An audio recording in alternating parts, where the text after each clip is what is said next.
Hello and welcome to the Reading with Cari podcast. New episodes air every Wednesdays with special minisodes airing on Saturdays on any device you listen to podcasts. Click the link in the description to find the podcast now. Thank you and enjoy.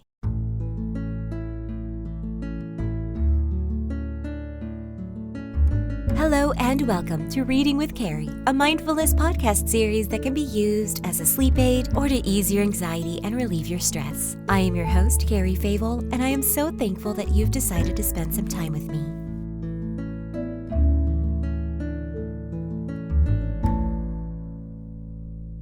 Tomorrow, Thursday the 26th, is Thanksgiving in America. Although the tradition is built on thankfulness and giving blessings, the root of how America came to be is not as peaceful and full of love. It's a tough pill to swallow, and a fact I try to avoid or walk on eggshells around. However, I do pride myself in finding a positive spin to everything. Since I am known for reading fairy tales and legends, and Disneyfied the story of Pocahontas, who is a Native American, I thought it might be appropriate to tell her true story in a way to educate while also celebrating a wonderful and powerful young woman. First, in honor of giving thanks, let's start with a brief breathing exercise on gratitude.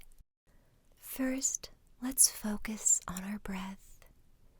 Natural, slowly inhale. Don't force your breath.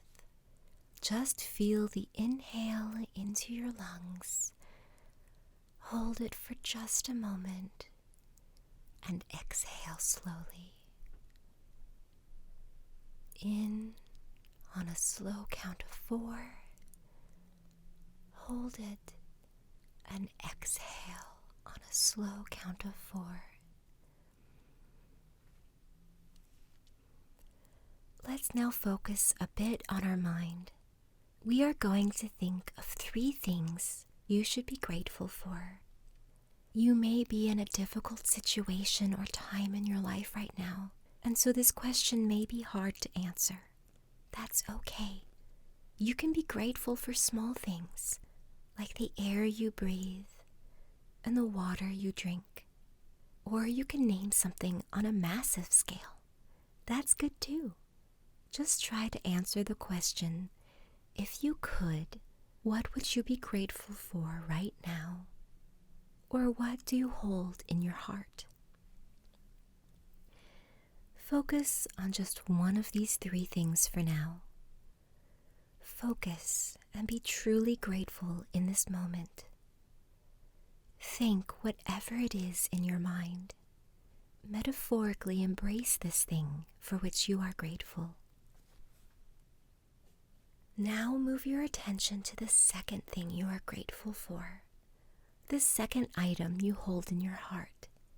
Again, it can be very simple, like your favorite beverage, or perhaps a pet, or even an item you own.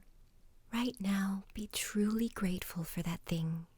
Think about what it brings to your life, and thank it internally. And now move on to the third thing for which you are grateful for. It doesn't have to be something physical. It could be a concept or an idea.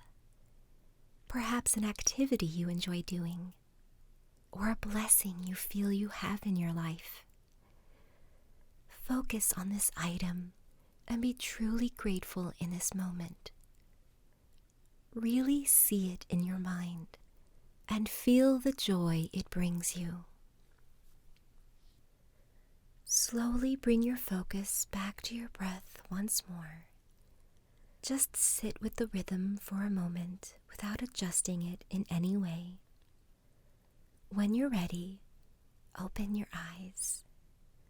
Notice 2 things in the room that you haven't noticed before or haven't paid much attention to in a while.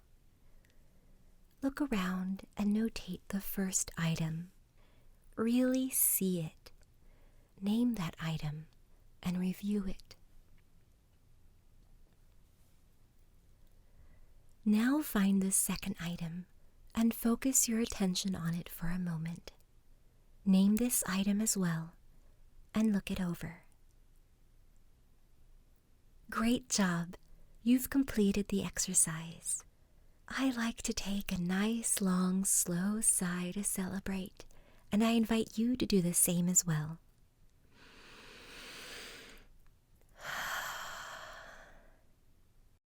And now here's the story. I had started doing research, but due to time constraints and the concern that I may portray the real historic Native American tribe incorrectly, I have decided to read an article in its full from Cultura Collectiva. The link will be in the description, along with all the other links I had been using in my research. This article is titled, "The True Story of Pocahontas. Did She Really Betray Her People for Love?" by Maria Isabel Carrasco, and was published July 6th, 2017.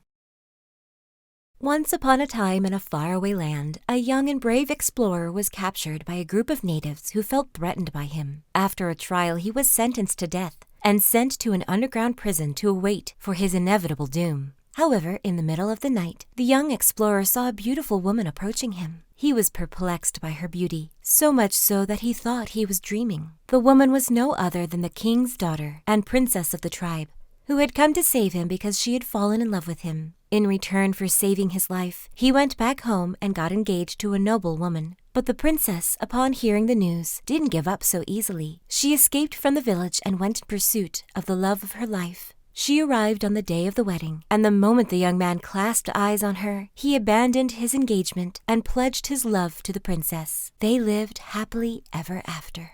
Sound familiar? Well, based on the title of the article and the story, you'd say that we're narrating the story of Pocahontas and John Smith. However, this is actually an old Scottish ballad called Young Baichan. So what do they have in common? And why is this story so familiar to the Pocahontas tale we all know and love? Turns out that this was an old motif found in so many poems and ballads at the time that everyone was familiar with it. Now, how did this cliché storyline come to represent the life of this particular woman? No, for the first time, Disney isn't guilty of this mythification. We have to thank John Smith himself for appropriating the story and making himself its protagonist in his Generale Histoire of Virginie, 1624. The story says John Smith arrived in the New World in 1607 among a group of 100 settlers. He started exploring the land, but in one of his expeditions, he was captured by the Powhatan tribe, commanded by Chief Wahun Seneca. However, his capture wasn't as terrible as one would imagine, and in his letter, he claims that they shared a huge meal. However, he never mentioned the chief's daughter for about 8 years. She was first mentioned in a letter he wrote to Queen Anne in 1616. Smith asked the Queen for permission to bring Pocahontas to England in a diplomatic visit and told her the story of how they met, which is now stuck in our collective imagination. He told the story of how this brave and beautiful girl saved his life by putting herself between Smith and her father when he was about to be executed. When he published his Generale Histoire of Virginie, he expanded his version by adding that they intended to beat his head with stones and clubs, but Pocahontas had embraced him, covering his body.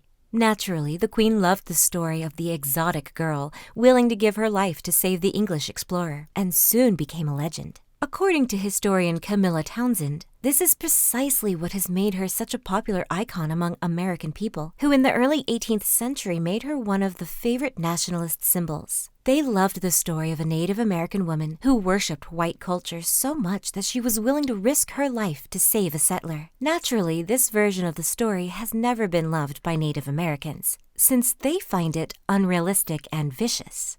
Then why is she often considered a traitor? Did she really betray her people for love? Townsend explains that many have treated the story in a superficial way without properly analyzing the evidence. The historical documents many have based their accounts on are essentially just John Smith's writings, which haven't been read carefully. To begin with, why has no one questioned why he never mentioned her in his important writings? The thing is, the documents that are generally revised are his letters and his published texts, but historians haven't paid too much attention to his personal diary, which actually has random sentences mentioning her. Investigations have proven that they met and befriended each other during the time he was held prisoner. His diaries show that both taught their mother tongue to each other. Phrases like, "Tell Pocahontas to bring me 3 baskets," dotted his diary both in English and Algonquian. Now, could we believe in Smith's writings when he basically took an old ballad motif and adapted it to become its hero? Moreover, as evidence has shown, he had used the motif in previous expeditions, saying beautiful native women had saved him at perilous moments.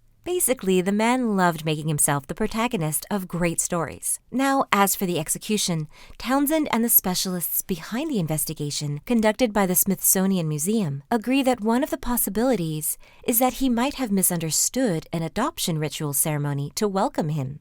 However, even if this is true, it's very unlikely that Pocahontas was present at the ceremony, since she was only 11 years old, meaning that she was, in fact, too young to participate in these rituals. Talking about her age, the romantic version he narrated is also unrealistic, even to the standards of his time. As the story progresses, Smith had to go back to England due to a gun wound, and years later Pocahontas was captured during the First Anglo-Powhatan War and held captive in Henricus, an English fort settlement where she met John Rolfe, the innovative and pious man who founded the most important tobacco plantation in the New World. There she was introduced to English practices and was even converted to Christianity, taking the name of Rebecca. Actually, she was the first Native American to be converted, a plan the English concocted to conquer the different tribes living in the region. The next step was making a truce with the tribes, and the way to do so was by marrying her to Rolfe. More than the traitor many love to depict her as, Pocahontas was, in fact, a courageous woman who had to play out all her strategies to help her people during the imminent conquest they were facing. She didn't adopt European traditions because she worshipped their culture, but because she had to play along with this political chess game by becoming an ambassador and translator, setting communication bridges between two cultures. Thank you for listening. I welcome you back anytime you may need to hear a comforting voice or a familiar bedtime story.